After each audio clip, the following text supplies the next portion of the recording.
इसी परिप्रेक्ष्य में दिल्ली की मोदी शाह सरकार और दिल्ली पुलिस का ताजा कार्रवाई देखी। खुद तय कीजिए, क्या आज का अमृतकाल किसी इमरजेंसी से कम है? मामला गंभीर है, बारीकी से देखेंगे तो बड़ी तस्वीर सामने आएगी। दूसरी ओर कर्नाटक की कांग्रेस सरकार ने नफरत फैलाने वाले तत्वों को नियंत्रित करने के लिए एक नया कानून बनाया है। इस कानून के क्या प्रावधान है, भाजपा के लोग इसका विरोध क्यों कर रहे हैं और सरकार ने सर्वोच्च न्यायालय को याद करते हुए इस कानून का बचाव क्यों किया है? इसके अलावा पूर्व मुख्य न्यायाधीश BR गवई को एक नई नियुक्ति मिली है, क्या भूमिका मिली है और क्यों एक नई बहस शुरू हो गई है? नए समीकरण पर इस पर भी चर्चा करेंगे। साथ ही उस भाजपा NDA की प्रणाली पर भी बात करेंगे जहां DM को फोन करके चुनाव परिणाम बदल दिए जाने का आरोप लगता है और जब बात सामने आती है तो सारा दोष तकनीक पर मढ़ दिया जाता है। इन सभी मुद्दों पर गहन चर्चा होगी। पहले बात करते हैं इमरजेंसी की। 1975 की इमरजेंसी का ईमानदार विश्लेषण करने वाले बताते हैं कि आम जनता को खास परेशानी नहीं हुई। हाँ, विपक्षी नेताओं को जरूर हिरासत में रखा गया, सालों साल तक कैद किया गया, उन्हें बोलने और विरोध करने की आजादी नहीं थी। इसके पीछे एक कारण यह भी था कि इमरजेंसी लगने के पीछे भी कुछ हद तक अराजकता फैलाने की मंशा रखने वाले लोग ही थे। उन्होंने देश की सेना और पुलिस तक को अवज्ञा के लिए उकसाने की कोशिश की थी। हालांकि इमरजेंसी के दौरान देश की कई व्यवस्थाएं बेहतर ढंग से चलने लगी थी। रेलवे की पंक्ति में हमारे वर्तमान नेताओं ने भी कहा कि उस दौरान सब कुछ समय पर चलता था, परंतु इन सब के बावजूद इमरजेंसी ही होती है। उसके मूल लक्षण यही हैं: लोगों की आवाज और विरोध का अधिकार छीन लेना और सत्ता शीर्ष का मनमाना शासन। अब वर्तमान खबरों को देखिए। 1975 और 2025 के भारत की तुलना स्वयं ही कर लीजिए। देखिए कि इन 50 सालों में क्या फर्क आया है। हाल ही में संसद के दोनों सदनों में मनरेगा को खत्म कर दिया गया और एक नई व्यवस्था लागू कर दी गई।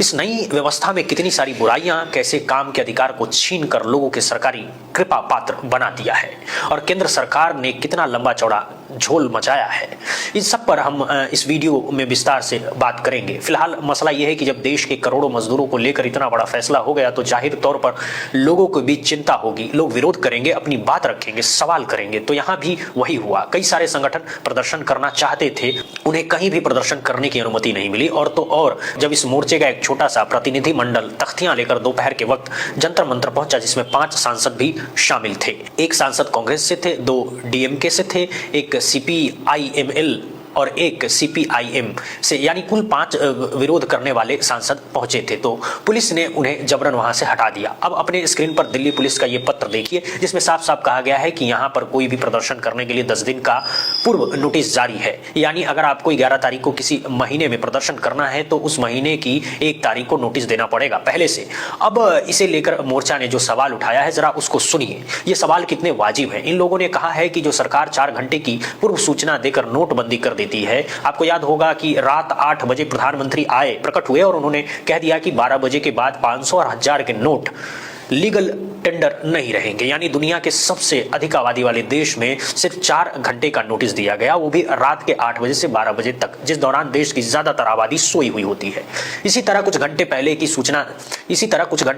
सूचना देकर पूरे देश में लॉकडाउन लगा दिया गया। आपको यह भी याद होगा कि कितने दिन का समय दिया गया था। यानी इतने बड़े देश को नोटबंदी के लिए भी अचानक फैसला हो जाता है।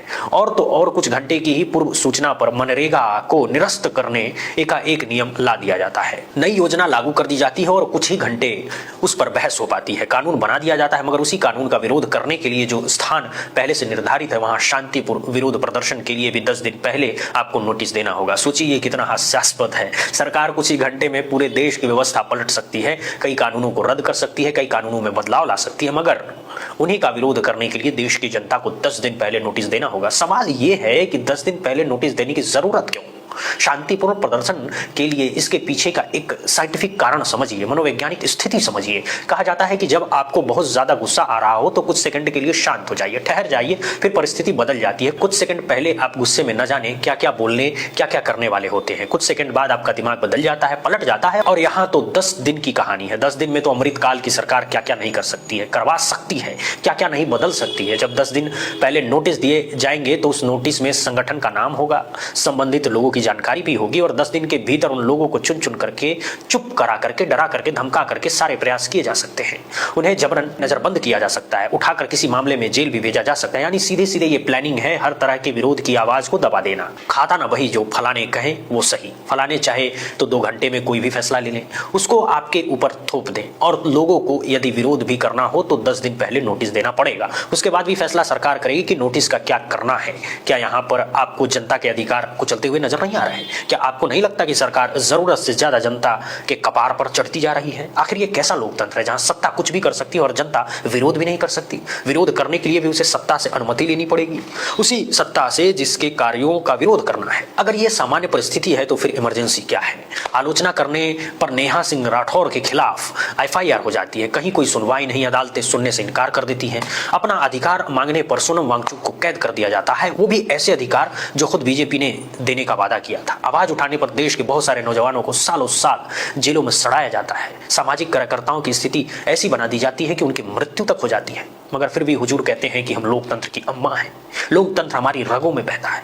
और इससे भी बड़ा सवाल यह है कि मनरेगा के खात्मे का विरोध करने के लिए सिर्फ 5 सांसद पहुंचे हैं, जबकि विपक्ष के पास कम से कम 250 सांसद हैं और लगभग 250 में से मात्र 5 सांसद होते हैं। क्या इससे माना जाए कि भारत का विपक्ष लोकतंत्र के लिए कुछ कर रहा है? जरा सोचिए, अगर 250 सांसद एक साथ यहाँ होते और उनके अन्य लोग भी होते तो क्या इतनी आसानी से पुलिस सबको हटा देती?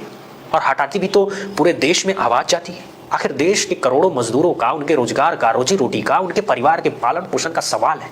कांग्रेस में 99 में से सिर्फ 1 सांसद पहुंचा। समाजवादी पार्टी का कोई अता पता ही नहीं है, टीएमसी का कुछ अता पता नहीं, और सब अपने आप में विपक्ष विपक्ष बताते रहते हैं। सवाल यह है कि क्या ट्विटर पर खाली 2 लाइन का शेयर लिख देने से सामाजिक पार्टी सत्ता में आ जाएगी और उसका विपक्ष का रोल पूरा हो जाएगा? क्या अन्य पार्टियां भी यही काम करती रह जाएंगी? कांग्रेस भी यही करता रह जाएगा? जरा सोचिए कि इतने बड़े बवाल पर भी संगठित विरोध क्यों नहीं हो पा रहा है, जब आपको मालूम है, सबको मालूम है कि संसद में आपका बोलना ज्यादातर लोगों तक नहीं पहुंचता है। हमने भी इस मामले पर जो वीडियो किया, औसतन जितना देखा जाता है, हमारा वीडियो उससे बहुत कम देखा गया। सवाल यह है कि लोगों ने कम देखा या फिर देखने नहीं दिया गया, क्योंकि अमृत काल में कुछ भी हो सकता है। बहरहाल अब इधर खबर देखिए, भारत के पूर्व chief justice B R Gavai को नालसार में doctor B R Ambedkar chair professor नियुक्त किया गया है, यानी नई नौकरी मिली है। ये संस्था तेलंगाना सरकार के वित्तीय सहयोग से चलती है।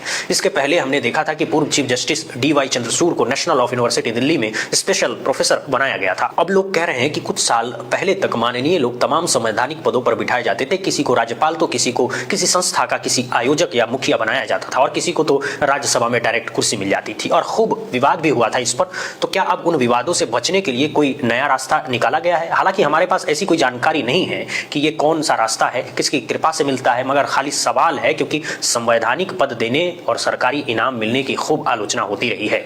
कहा जाता है कि कुर्सी पर बैठ के मिलॉर्ड लोग सरकार की मदद पहुंचाते हैं, उनके फायदे का काम करते हैं, और रिटायरमेंट के बाद सरकार की तरफ से उनको इनाम दिया जाता है। तो क्या उन्हीं विवादों से बचने का कोई राय और फॉर्मूला निकाला गया है? लोग ऐसे सवाल कर रहे हैं, हम नहीं कह रहे हैं। हालांकि चीफ जस्टिस बनने से पहले ही गवई साहब कहा करते थे कि रिटायरमेंट के बाद का हमारा कोई प्लान नहीं है जी, यानी हमें सरकार से कुछ नहीं चाहिए। कुर्सी पर रहते हुए भी कई बार ये बात बोले हैं। अब इन विश्वविद्यालयों में नियुक्ति के पीछे का फॉर्मूला क्या है हमको नहीं पता है। हम सब कुछ साफ सुथरा है, ईमानदारी पूर्ण है, या कहीं कुछ अमृतकाल लगा हुआ है, ये भी हमको नहीं पता है, क्योंकि फलाने हैं तो मुमकिन है।